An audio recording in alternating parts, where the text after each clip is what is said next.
पहला सवाल सर मेरा आपसे यही कि आखिरकार रेरा की बात करें तो क्या केवल हरियाणा का रेरा ऐसा है या दिल्ली का ऐसा है या फिर नोएडा की बात करें या ये कहें कि तमाम रेरा ऐसे ही है कि लोगों को न्याय दिलाने में अब जो है नाकाम साबित हो रहे हैं। एक सवाल ये कि रेरा का एक्ट कहता है कि 7 दिन में लोगों को न्याय देना ही है, लेकिन यहाँ तो मामले कई-कई साल जो है पुराने हैं, पेंडिंग है, 10-10 साल हो जाते हैं, न्याय नहीं मिल पाता। इसके पीछे आप क्या कारण समझते हैं? दूसरा आपने जो है 4 राज्यों के रेरा को आप कवर करते हो, वहाँ प्रैक्टिस करते हो। सबसे कमज़ोर रेरा जो है वो कौन-से स्टेट का है और आपको क्यों लगता है कि वहाँ क्या सुधार होना सकता है? अब लोग लगातार माँग कर रहे हैं और कानून के जानकार भी ये कहते हुए नज़र आते हैं कि अगर चेयरमैन या फिर मेंबर जो है वो अगर जुडिशियली से जुड़े हुए होंगे, तो कितना आसान जो है लोगों को न्याय मिल पाएगा और कितना देखिए, बिल्कुल सही चीज़ आपने हाइलाइट करी है हुँ, कि जो भी रेरा के जनरली चेयरमैन और मेंबर्स होते हैं, वो एडमिनिस्ट्रेटिव ऑफिशियल्स को बना देते हैं, जो रिटायर्ड जी। होते हैं। दूसरा अब लोगों को विश्वास नहीं रहा रेरा के ऊपर, चाहे हम गुरुग्राम की बात करें, नोएडा की बात करें, दिल्ली की बात करें या फिर दूसरे किसी राज्य की बात करें। अब लोग चाहते हैं कि वो रेरा में ना जाकर कहीं और जाए, तो उसके पास क्या-क्या ऑप्शन है उस ऐसे अलॉटी के पास, ऐसे बायर्स के पास कि रेरा को छोड़कर कहीं और जाए, जहाँ जल्द न्याय मिल सके? एक आखिरी सवाल आपने कहा कि बिल्डर रेरा में जो मामले होते हैं, वो अटक जाते हैं, वो इसलिए अटक जाते हैं कि एक के बाद एक कई कंपनी जो है डेवलपर या फिर बिल्डर बना लेते हैं। तो वो जो एक के साथ कई कंपनियाँ बनाई जाती हैं, उनके पीछे टारगेट क्या होता है? क्या कोर्ट को मामलों को डिले करना, रेरा को जो है डिले पे डिले करना या फिर कानून के दाँव-पेच से बचने के लिए?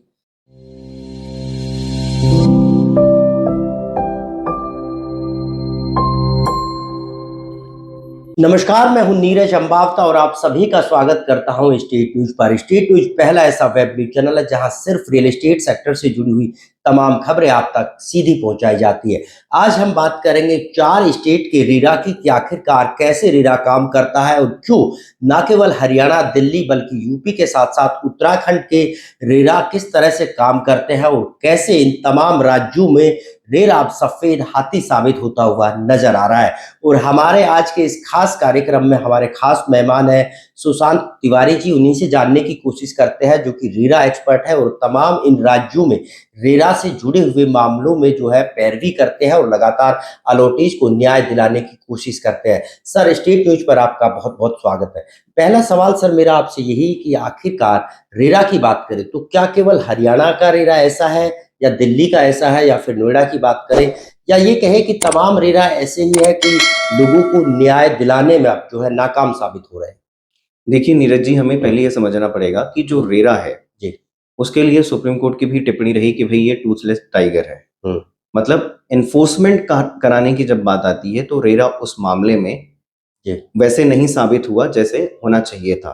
हुँ, तो जैसे आपने 4 राज्यों की बात करी, तो 4 राज्यों के अलावा मोर और लेस सभी स्टेट्स में आज हुँ, रेरा की स्थिति खराब है।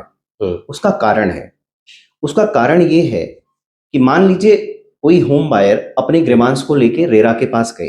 हुँ, रेरा ने होम बायर के फेवर में ऑर्डर पास भी कर दिया, हुँ, लेकिन अब वो ऑर्डर इंप्लीमेंट कौन कराएगा? हुँ, तो या तो डिस्ट्रिक्ट एडमिनिस्ट्रेशन कराएगा, हुँ, डिस्ट्रिक्ट एडमिनिस्ट्रेशन ही कराएगा, जी। लोकल एडमिनिस्ट्रेशन कराएगा। हुँ, तो रेरा के पास अपनी कोई एनफोर्समेंट कराने की तो एजेंसी है नहीं। जी। डिस्ट्रिक्ट एडमिनिस्ट्रेशन आपका ऑलरेडी ओवरबर्डन है, हुँ, तो ऑर्डर लेना तो आसान हो जाता है होम बायर्स के लिए, हुँ, लेकिन उस ऑर्डर का इंप्लीमेंटेशन हो पाए, हुँ, ये बहुत टफ हो गया है और प्रैक्टिकली इम्पॉसिबल हो गया है। हुँ, जो हमारा रेरा एक्ट है, उसमें जो मैक्सिमम इम्प्रिजनमेंट का प्रावधान है, हुँ, वो मैक्स टू मैक्स 3 साल का है। हुँ, ठीक है?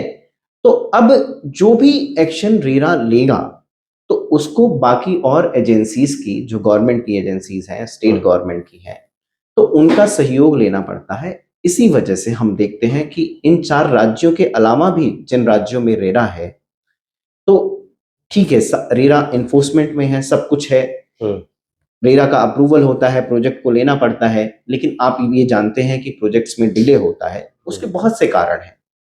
लेकिन जब बात आती है कि उन ऑर्डर्स को इवन इम्प्लीमेंटेशन की, पहले तो हुँ, ऑर्डर्स भी लेना कोई आसान नहीं होता है कि हुँ, आप गए और ऑर्डर मिल गया। उसमें भी कई तरीके की समस्याएँ हैं। हुँ, लेकिन इवन ऑर्डर आ जाने के बाद भी उनको इम्प्लीमेंट कराना बहुत मुश्किल होता है। इसीलिए कहा गया है कि ये तो एक टूथलेस टाइगर है और आपने जैसे बोला कि ये सफेद हाथी है। एक सवाल ये कि रेरा का एक्ट कहता है कि 7 दिन में लोगों को न्याय देना ही है, लेकिन यहाँ तो मामले कई-कई साल जो है पुराने हैं, पेंडिंग है, 10-10 साल हो जाते हैं, न्याय नहीं मिल पाता। इसके पीछे आप क्या कारण समझते हैं? देखिए, मान लीजिए कोई बिल्डर है, जी। अब प्रोजेक्ट में डिले हो रहा है। हुँ। प्रोजेक्ट में डिले बहुत सारे कारणों की वजह से होते हैं। कुछ ग्रीवांसेस जो बिल्डर्स के भी हैं वो मानने पड़ेंगे। जैसे कि भाई बहुत सारे कंप्लायंसेस फॉलो करने पड़ते हैं और वो जी। कंप्लायंसेस में टाइम लग जाता है। तो एक जो सबसे कॉमन उनकी तरफ से एक आर्गुमेंट आती है कि हमें कंप्लायंसेस लेने में टाइम लगा। लेकिन उसके अलावा जब हम देखते हैं तो बहुत सारे कारण होते हैं जिसकी वजह से प्रोजेक्ट डिले होता है। अब मान लीजिए कोई व्यक्ति गए, रेरा गए, उन्होंने कहा कि भाई हमारा प्रोजेक्ट डिले है, तो या तो आप हमें कंपनसेशन दिलाइए या तो हम हमें हमारा पैसा दिलाइए। तो फिर रेरा भी कहता है कि देखिए, रेरा जब इस पे मैटर को पूरा देखता है, सामने से पार्टी कहती है कि भाई हम क्या करें, हमारे को बहुत तरीके की प्रॉब्लम है। क्या प्रॉब्लम है? हमारे क्लियरेंसेस हमको नहीं मिले। तो पहली बात तो क्लियरेंसेस आपको ले लेने चाहिए, ठीक है। दूसरा फिर कहते हैं हमें फाइनेंशियल इशू है या और तरीके के इशू हो गए। मान लीजिए अपने यहीं पे ही ग्रैप लग जाता है, ठीक है। तो कोर्ट भी बड़ा, कोर्ट या जो भी अथॉरिटी है उनके लिए बड़ा टफ हो जाता है ऐसी स्थिति में कि कोई हार्ड एंड फास्ट रूल को फॉलो करके ऑर्डर पास कर देना। मान लीजिए 2 महीने ग्रैप लग गया, आपकी कंस्ट्रक्शन एक्टिविटी पे बैन लग गया बिकॉज पॉल्यूशन है और बाकी सारी चीजें, ऐसे बहुत सारे इम्पेडिमेंट्स आते हैं। तो इसीलिए जो ठीक है लॉज में है कि भाई ठीक है 60 दिन में ऑर्डर पास करना है, बट नहीं भी हो पाता है। दूसरा, आपने जो है 4 राज्यों के रेरा को आप कवर करते हो, वहाँ प्रैक्टिस करते हो। सबसे कमज़ोर रेरा जो है वो कौन-से स्टेट का है और आपको क्यों लगता है कि वहाँ क्या सुधार हो सकता है? देखिए, सबसे पहली बात तो जितने भी मोस्टली जो भी अथॉरिटीज हैं चारों राज्यों की, तो वैकेंसीज बहुत ज्यादा हैं। आप अब यहाँ पे गुड़गांव में ही देखेंगे तो चेयरमैन है और 1-2 मेंबर्स हैं। लेकिन अब हम देखते हैं कि दिल्ली एनसीआर का जो गुड़गांव और नोएडा है वो एक हब है रेजिडेंशियल का और कमर्शियल, जहाँ पे प्रोजेक्ट्स बन रहे हैं। तो एक तो ये भी कारण है कि इनएफिशिएंसी का, कि वैकेंसी पूरी नहीं है, और बहुत से और कारण हैं जिसकी वजह से जो फंक्शनिंग है वो प्रॉपर नहीं होती है। उसको हमने पहले प्रश्न में ही आपके डिस्कस कर लिया है कि इनके पास अपनी कोई इन्फोर्समेंट की एजेंसी नहीं है। अब डिस्ट्रिक्ट एडमिनिस्ट्रेशन से कहेंगे, डीसी से कहेंगे, एसएसपी से कहेंगे या डीसीपी से, जो भी है, तो वो अब मान लीजिए एसएसपी ने, डिस्ट्रिक्ट एडमिनिस्ट्रेशन ने बोल दिया कि आपने वारंट इशू किया है, ठीक है, हम गए और हमें कोई मिला नहीं। अरेस्ट वारंट भी अगर आपने इशू कर रखा है तो क्या करेगा ये? तो ऐसे इश्यूज आते हैं जो प्रैक्टिकल डिफिकल्टीज, और मोर और लेस हम देखते हैं कि सभी राज्यों में रेरा की जो स्थिति है वो यही है। तो एक जिस समय एक्ट आया था उस समय ये लगा था कि जो एक बायर्स को बड़ी प्रॉब्लम से गुजरना पड़ता है, तो शायद उनके लिए कोई एक ऑप्शन मिल जाएगा कि उनको जल्दी से न्याय मिल पाएगा। लेकिन फिर बाद में जब देखा कि ये भी मतलब जैसे और अथॉरिटीज हैं और लॉज हैं और ट्राइब्यूनल्स हैं, वैसे ही कुछ साबित हुआ। अब लोग लगातार मांग कर रहे हैं और कानून के जानकार भी ये कहते हुए नजर आते हैं कि अगर चेयरमैन या फिर मेंबर जो है वो अगर जुडिशियली से जुड़े हुए होंगे तो कितना आसान जो है लोगों को न्याय मिल पाएगा और कितना फास्ट मिल पाएगा। देखिए, बिल्कुल सही चीज आपने हाईलाइट करी है कि जो भी रेरा के जनरली चेयरमैन और मेंबर्स होते हैं वो एडमिनिस्ट्रेटिव ऑफिशियल्स को बना देते हैं जो रिटायर्ड होते हैं। तो इसमें ठीक है उनके अपने एक्सपीरियंसेस होते हैं, लेकिन जो जहां एडजुडिकेशन की बात आती है, डिस्प्यूट्स को डिसाइड करने की बात आती है, वो प्योरली एक लीगल मैटर है। तो जब तक आपने उस चीज की प्रैक्टिस नहीं कर रखी है, उस फील्ड में नहीं है, उस प्रोफेशन में नहीं है, अगर आप जुडिशरी से रिलेटेड नहीं है, लीगल प्रोफेशन से रिलेटेड नहीं है, तो जो वो समझ होती है, जो समझ उन जुडिशियल ऑफिसर्स को, जजेस को जो इतने सालों के करियर में विकसित होती है, वो शायद एडमिनिस्ट्रेटिव ऑफिशियल्स में उस चीज की कमी होती है। तो सीपीसी कैसे इंप्लीमेंट कराना है, कैसे फॉलो करना है, लॉज को कैसे फॉलो करना है, कैसे इंप्लीमेंट कराना है, उन चीजों की उतनी समझ नहीं होती है जितना कि एक लीगल प्रोफेशन से जुड़े हुए व्यक्तियों में होती है। तो शायद अगर ये जो भी मेंबर्स और चेयरमैन में इनकी संख्या हो, जो जुडिशियल मेंबर्स की, तो मुझे लगता है कि चीजें बेहतर होंगी। दूसरा, अब कानून में बदलाव की भी बात लगातार हो रही है कि जिस मकसद से ये रेरा एक्ट बनाया गया था, वो कहीं न कहीं लोगों को न्याय दिलाने में नाकाम हो रहा है। आपके हिसाब से, क्योंकि आप लगातार रोज़ प्रैक्टिस करते हो, रोज़ देखते हो, तो कौन-कौन से ऐसे एक्ट हैं, कानून हैं जिसमें बदलाव हो और जल्द से जल्द लोगों को न्याय मिल सके? देखिए, सबसे पहले तो क्यों हम जब कहते हैं कि हुँ, हमें न्याय जो बायर्स हैं, उनको नहीं मिल पाता है, उसका रीज़न है और ये बहुत ही कंसर्निंग है नीरज हुँ, जी, क्योंकि हम देखते हैं कि middle class, lower middle class, हुँ, अपर मिडिल क्लास जो हुँ, परचेज़ कर रहे हैं, हुँ, घर खरीद रहे हैं, तो उनकी गाढ़ी कमाई उसमें लगती है। जी, एक पोर्शन जो है, एक सिग्निफिकेंट पोर्शन उसमें लग जाता है, घर हुँ, खरीदने में। तो ऐसे में जब हम देखते हैं कि और जो सामने पार्टी है, वो बिल्डर्स हैं, हुँ, बहुत बड़ी-बड़ी कंपनीज़ हैं, ठीक है? 2-2 हुँ, हज़ार, 3-3 हज़ार करोड़ के प्रोजेक्ट बन रहे हैं। तो दोनों में बहुत अंतर है।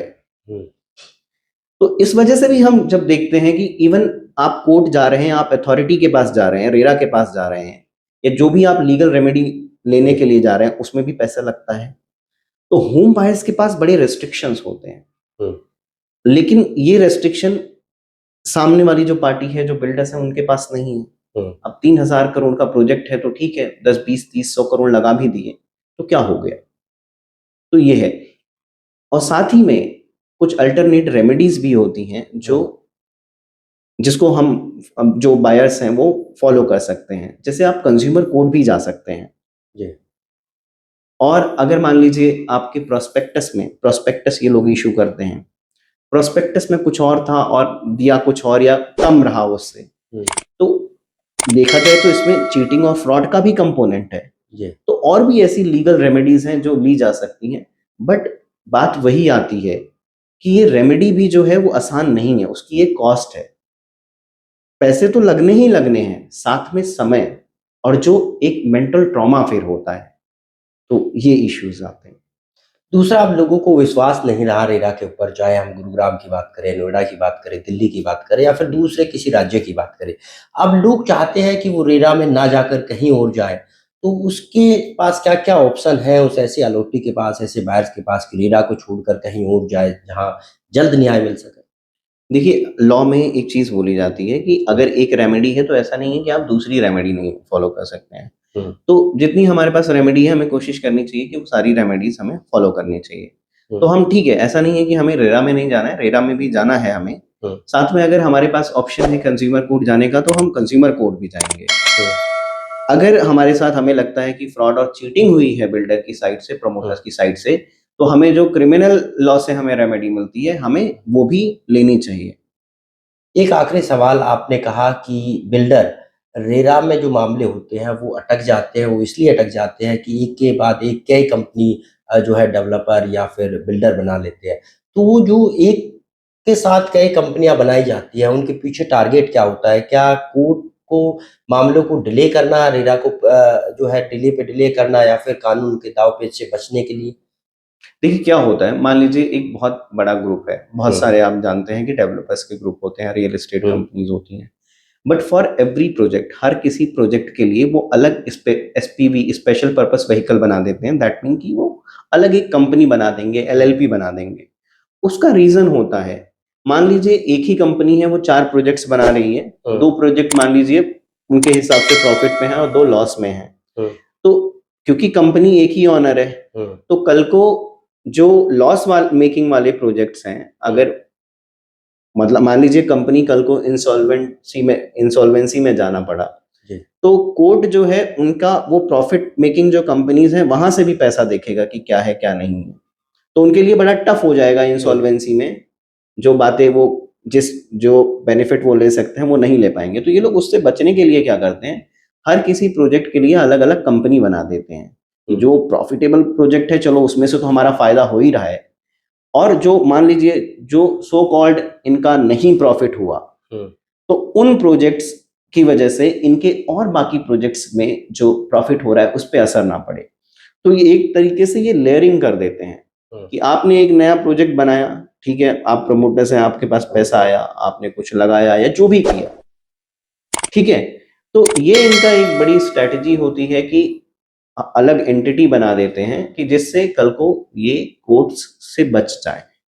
तो अगर फिर इंसॉल्वेंसी में गए भी तो जो इनको जहां से, आप ये चीज समझिए कि जो भी कंपनी होती है तो प्रोमोटर्स अपनी जेब से पैसा नहीं देता है। जब आप कोर्ट भी जाते हैं तो कंपनी के पास जो पैसा है वही पैसा आपको दिलवाएगा, अगर कंपनसेशन में दिलवा रहा है या जो भी है, ठीक है।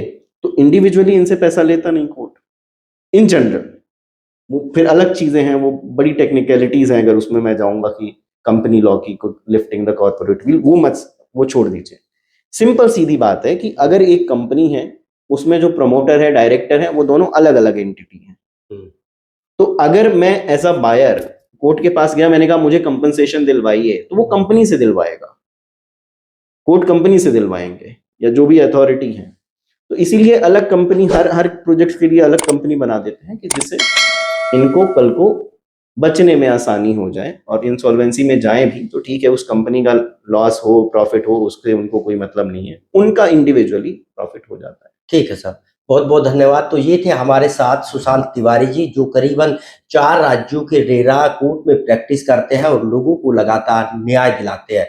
इनकी माने तो अब रेरा कोर्ट में मेंबर्स की संख्या बढ़ाने की जरूरत है, और साथ ही साथ अगर जुडिशियली से जुड़े हुए ये लोग होंगे तो जल्द लोगों को न्याय मिल पाएगा। बहरहाल, आपको हमारी ये खबर कैसी लगी कमेंट करके जरूर बताएं। साथ ही चैनल को शेयर और सब्सक्राइब करना ना भूलें, ताकि रियल एस्टेट सेक्टर से जुड़ी हुई तमाम खबरें आप तक सीधी और सबसे पहले पहुंच सके।